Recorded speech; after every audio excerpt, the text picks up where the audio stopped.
మిత్రులారా నమస్తే. నేను మీ చిత్తలూరి. వెల్కమ్ బ్యాక్ టు మీ చిత్తలూరి పోయిటరీ వ్లాగ్స్. మరి చూస్తూనే ఉండండి, అండ్ లైక్ చేయండి, షేర్ చేయండి, సబ్స్క్రైబ్ చేయండి. మీ చిత్తలూరి పోయిటరీ వ్లాగ్స్ మంచి మంచి పోయిటరీ అనాలిసిస్ కోసం, హైకు పరిచయాల కోసం. గత వారం మనం ఎవరి సబ్జెక్ట్ మీద వాళ్ళు ఎవరికి నచ్చిన సబ్జెక్ట్ మీద వాళ్ళు హైకులు రాయవచ్చు అని చెప్పేసి మనం పిలిపించామండి. దాని ద్వారా చాలామంది హైకు మిత్రులు స్పందించారు, కానీ నాకెందుకో చాలా నిరాశాజనకంగా అనిపించింది. ఎందుకంటే ఒక సబ్జెక్ట్ ఇచ్చినప్పుడు దాని మీద కాన్సన్ట్రేట్ చేసి రాయడం చాలా ఈజీగా ఉంటుందేమో అనిపించింది నాకు.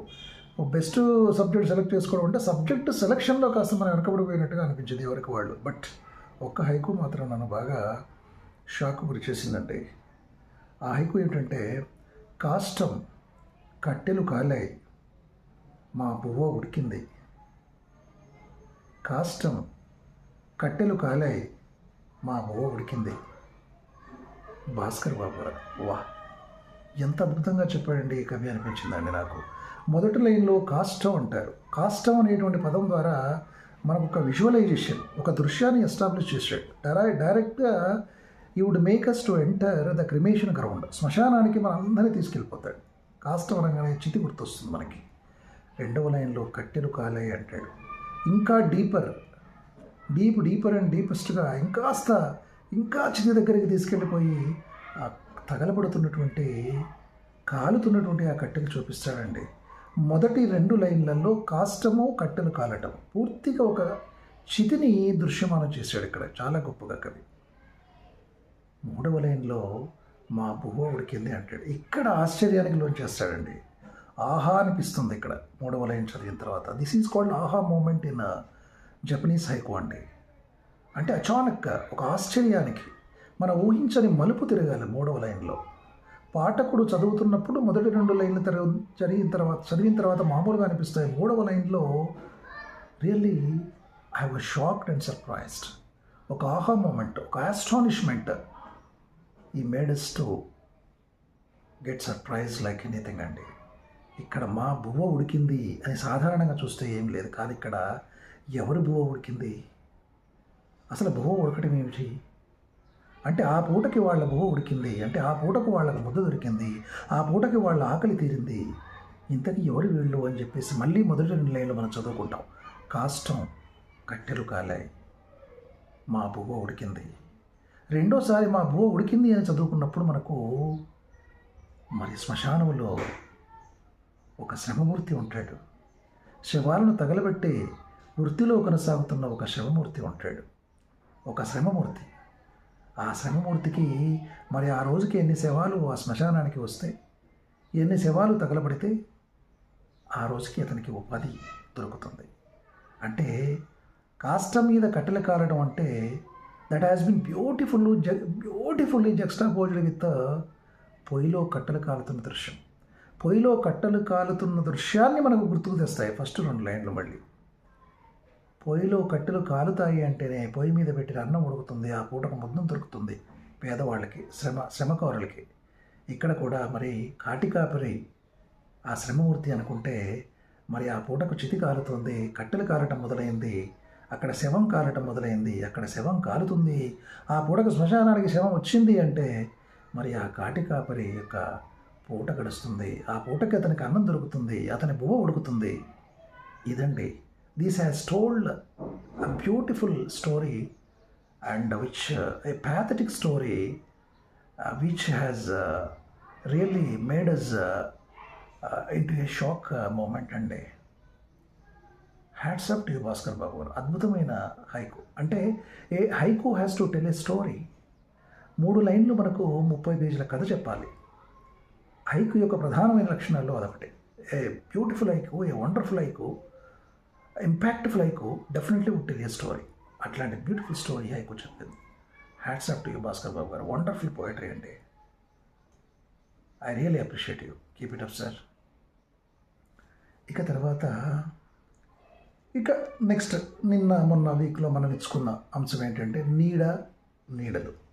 మరి నీడలు అనే దాని మీద చాలామంది స్పందించారు. నాకు కాస్త టచ్ అయినటువంటి హైకును మీకు పరిచయం చేసే ప్రయత్నం చేస్తాను.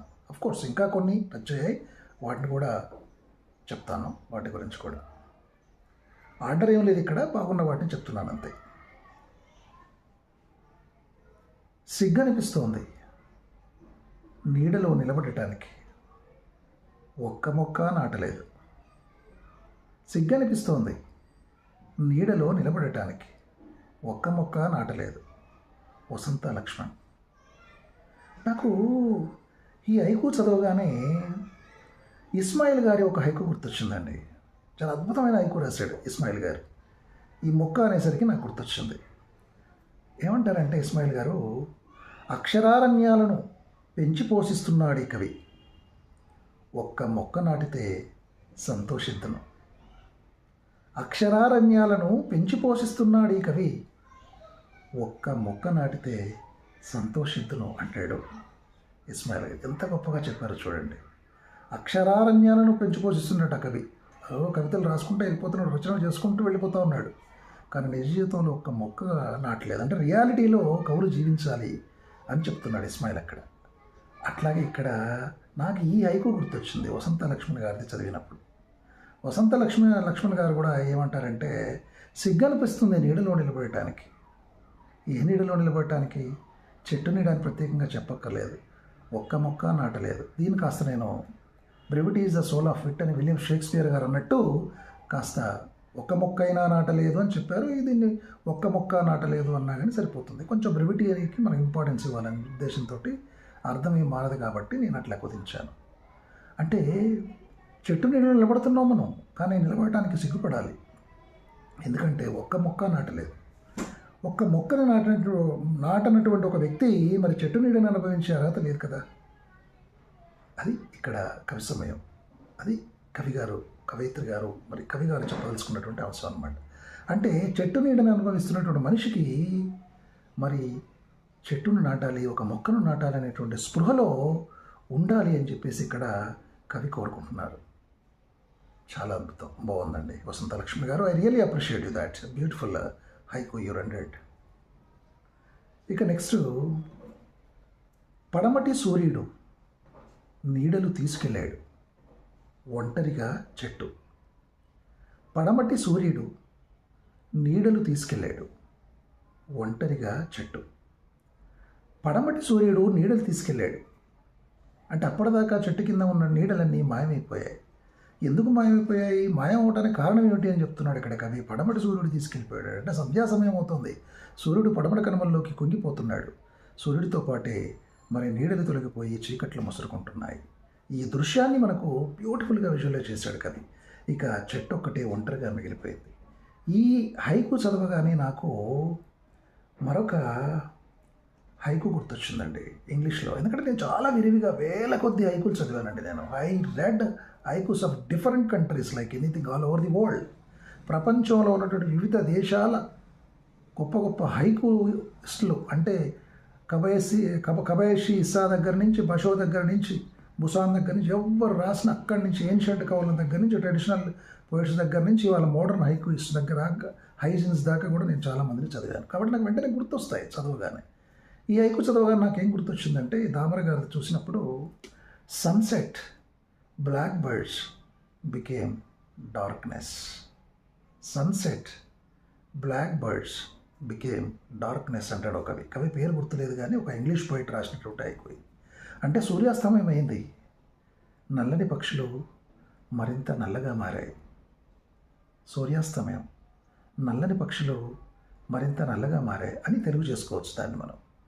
అంటే ఇక్కడ చీకటి పడిన తర్వాత అప్పటిదాకా నల్లని పక్షులు ఆ కొమ్మ మీదో చెట్టు మీదో ఎక్కడో ఉన్నాయి, అవి మరింత చీకటిమయమైపోయాయి. అంటే కంప్లీట్గా అవి డార్క్నెస్, చీకటిలా మారిపోయాయి.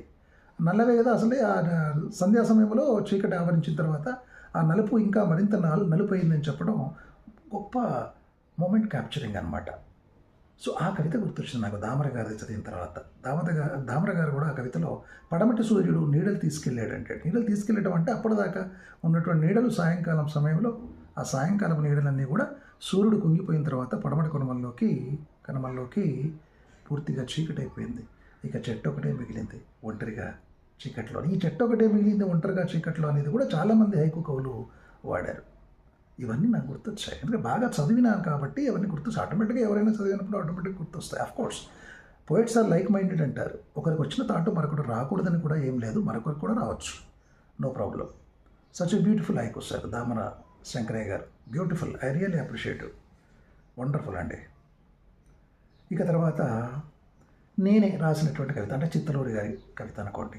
నరికిన చెట్టు నీడకు పాడకట్టి మోసుకెళ్తున్నారు, చిత్తలూరి. నరికిన చెట్టు, మొదటి లైన్లో నరికిన చెట్టు అన్నాను, అంటే ఒక దృశ్యాన్ని ఎస్టాబ్లిష్ చేయడం జరిగింది ఇక్కడ. రెండవ లైన్లో నీడకు పాడకట్టి, మూడవ లైన్లో మోసుకెళ్తున్నారు. ఒక నరికిన చెట్టును యాక్చువల్గా నీడకు పాడకట్టడం కవిత్వం, మోసుకెళ్తున్నారు అన్నప్పుడు నిజంగా మళ్ళీ మనం మొదటి లైన్లోకి వస్తాం. అవును, చెట్టు నరికిన తర్వాత నరికినటువంటి చెట్టును మోసుకెళ్తే దృశ్యం మనకు కనబడుతుంది. ఆ నరికినటువంటి చెట్టును, దాని మొదలను మోసుకెళ్తున్నప్పుడు నాలోని చిత్తలూరి కవికి ఏం కనిపించిందంటే నీడకు పాడకట్టి మోసుకెళ్తున్నట్టుంది. చనిపోయినటువంటి శవాన్ని కనుక పాడకట్టి ఎట్లయితే తీసుకెళ్తున్నారో, మరి చెట్టును పాడకట్టి తీసుకెళ్తున్నాడు, కానీ ఇక్కడ నీడకు పాడకట్టారండి. అంటే చెట్టును కోల్పోవడం అంటే నిజంగా మనిషి నీడను కోల్పోవటమే కదా.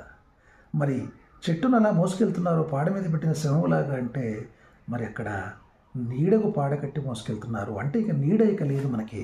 చెట్టును కోల్పోవటం అంటే ఇక నీడ కూడా మనిషి కోల్పోతున్నాడు అనేటువంటి గొప్ప దృశ్యాన్ని ఒక తాత్విక కోణంలో, ఒక అద్భుతమైన ప్రాకృతిక పదచిత్రంతో చెప్పినటువంటి హైకుగా దీన్ని చెప్పుకోవచ్చు, మనం ఎంతైనా చెప్పుకోవచ్చు. So this is what really I can't avoid praising Chittaluri poet who is existed in me. నాలో ఉన్నటువంటి చిత్తలూరి కవిని నేను అభినందించకుండా ఉండలేను. Hats off to you Chittaluri. అవును, మనందరం కూడా మనకు మనం ఆత్మవిమర్శ చేసుకుంటాం. ప్రతి కవిలో కూడా ఒక విమర్శకుడు ఉంటాడు. నాలో ఉన్న విమర్శకుడు నా కవిత్వం గురించి చెప్తున్నాడు. That's what.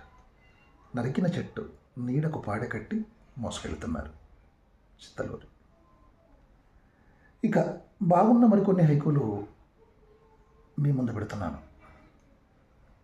నీడ సరదా నేలకు తీరలేదు, అందుకే రాత్రి, ఒల్లూరి రామారావు. నీడ సరదా నేలకు తీరలేదట. అప్పటిదాకా నీడతో పెనవేసుకున్నటువంటి నేల, దానికి ఆ సరదా తీరలేదట, అందుకే రాత్రి వచ్చింది అంటాడు. అంటే పూర్తిగా రాత్రి ఇంకా చీకటమే అవుతుంది, నీడలు ఇంకా గాఢంగా పెనవేసుకుంటాయి.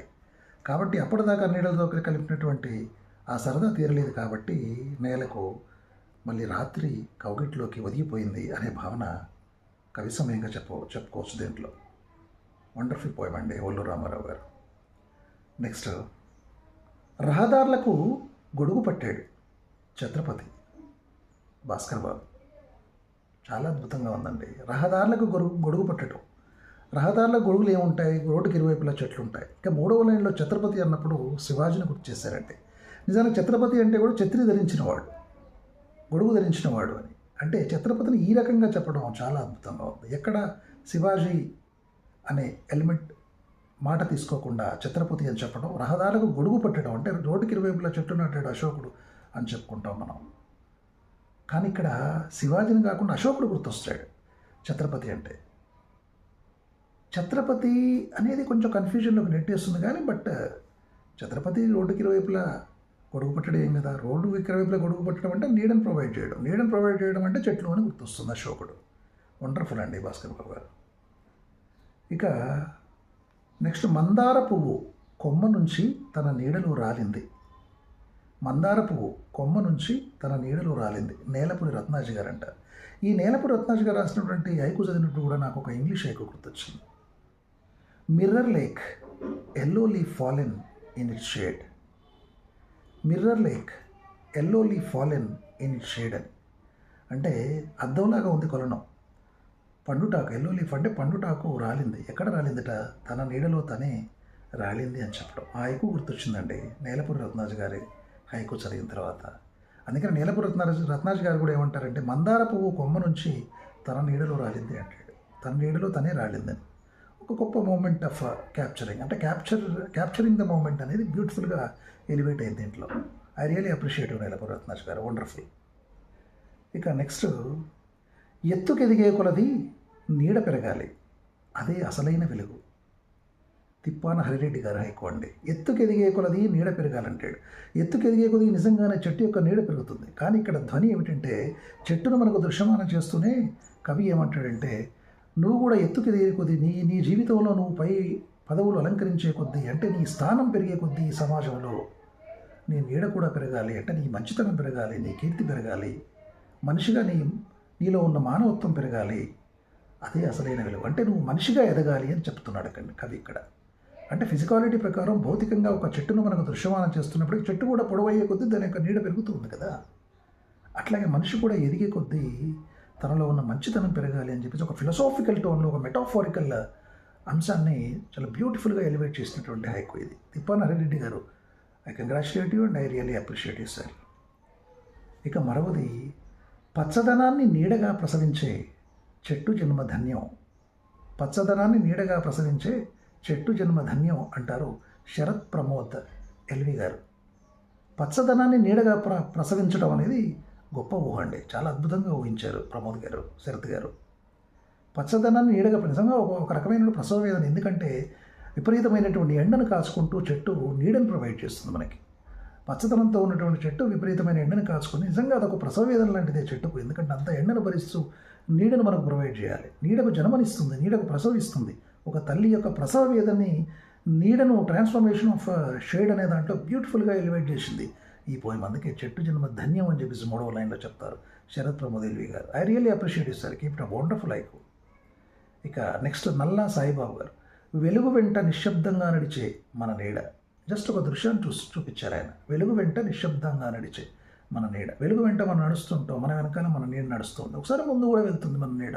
ఎక్కడో ఇస్మాయిల్ గారు అంటారు, ఎవరు మనల్ని అనుసరించగానే మనల్ని అనుసరించేది మన నీడ ఒక్కటే అని చెప్పేసి. అది కూడా గుర్తొచ్చింది నాకు ఇక్కడ. కాబట్టి వెలుగు వెంట నిశ్శబ్దంగా నడిచే మన నీడ అని చెప్పేసి beautiful visualization that you have made. Wonderful Nalla Saibabu garu. So these are the haikus అండి ఫర్ దిస్ వీక్. వండర్ఫుల్. ఏదైనా ఏంటంటే judgement is the subjective. Always please remember that. Judgement is always subjective. కాబట్టి this is what the haikus which made me feel unshocked and surprised and made me enjoy like anything. So come up with beautiful haikus in next topic also. Love you all once again, but don't forget to support me. I want your support. Please like, share and subscribe in all your groups. దయచేసి share చేయండి, subscribe చేయండి, like చేయండి. మీ Chittaluri poetry vlogs. Love you all once again. మీ Chittaluri. Follow me for more.